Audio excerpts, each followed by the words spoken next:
बिस्मिल्लाहिर्रहमानिर्रहीम। बराअ बिन आज़िब रज़ी अल्लाहु अन्हु से रिवायत है कि रसूलुल्लाह सल्लल्लाहु अलैहि वसल्लम ने बैतुल मुक़द्दस की तरफ रुख करके 16 या 17 महीने तक नमाज पढ़ी, लेकिन आप चाहते थे कि आपका किबला बैतुल्लाह काबा हो जाए। आखिर एक दिन अल्लाह के हुक्म से आपने असर की नमाज बैतुल्लाह की तरफ रुख करके पढ़ी और आपके साथ बहुत से सहाबा रज़ी अल्लाहु अन्हुम ने भी पढ़ी। जिन सहाबा ने यह नमाज आपके साथ पढ़ी थी, उनमें से एक सहाबी मदीने की एक मस्जिद के करीब से गुजरे। उस मस्जिद में लोग रकू में थे।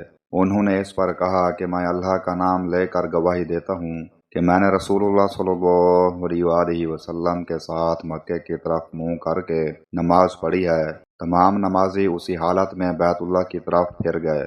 इसके बाद लोगों ने कहा कि जो लोग काबे की किबला होने से पहले इंतकाल कर गए, उनके मुताल्लिक हम क्या कहें? उनकी नमाजें कबूल हुई या नहीं?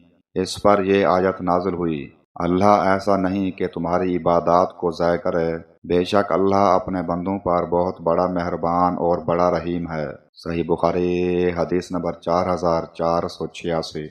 अबू सईद खुदरी रज़ी अल्लाहु अन्हु ने बयान किया कि रसूलुल्लाह सल्लल्लाहु अलैहि वसल्लम ने फरमाया, क़यामत के दिन नूह अलैहिस्सलाम को बुलाया जाएगा। वो अर्ज़ करेंगे, लब्बैक व सअदैक या रब। अल्लाह रब्बुल इज़्ज़त फरमाएगा, क्या तुमने मेरा पैगाम पहुंचा दिया था? नूह अलैहिस्सलाम अर्ज़ करेंगे कि मैंने पहुंचा दिया था। फिर उनकी उम्मत से पूछा जाएगा, क्या इन्होंने तुम्हें मेरा पैगाम पहुंचाया था? वो लोग कहेंगे कि हमारे यहाँ कोई डराने वाला नहीं आया। अल्लाह ताला फरमाएगा नूह अलैहिस्सलाम से कि आपके हक़ में कोई गवाही भी दे सकता है? वो कहेंगे कि मोहम्मद सल्लल्लाहु अलैहि वसल्लम और उनकी उम्मत मेरी गवाह है। चनाचे हुजूर सल्लल्लाहु अलैहि वसल्लम की उम्मत उनके हक़ में गवाही देगी कि इन्होंने पैगाम पहुँचा दिया था, और रसूल यानी हुजूर सल्लल्लाहु अलैहि वसल्लम अपनी उम्मत के हक़ में गवाही देंगे कि इन्होंने सच्ची गवाही दी है। यही मुराद है अल्लाह के इस इरशाद से कि और इसी तरह हमने तुमको उम्मत वस्त बनाया ताकि तुम लोगों के लिए गवाही दो और रसूल तुम्हारे लिए गवाही दें।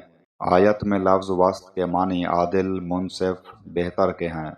सही बुखारी हदीस नंबर 4487।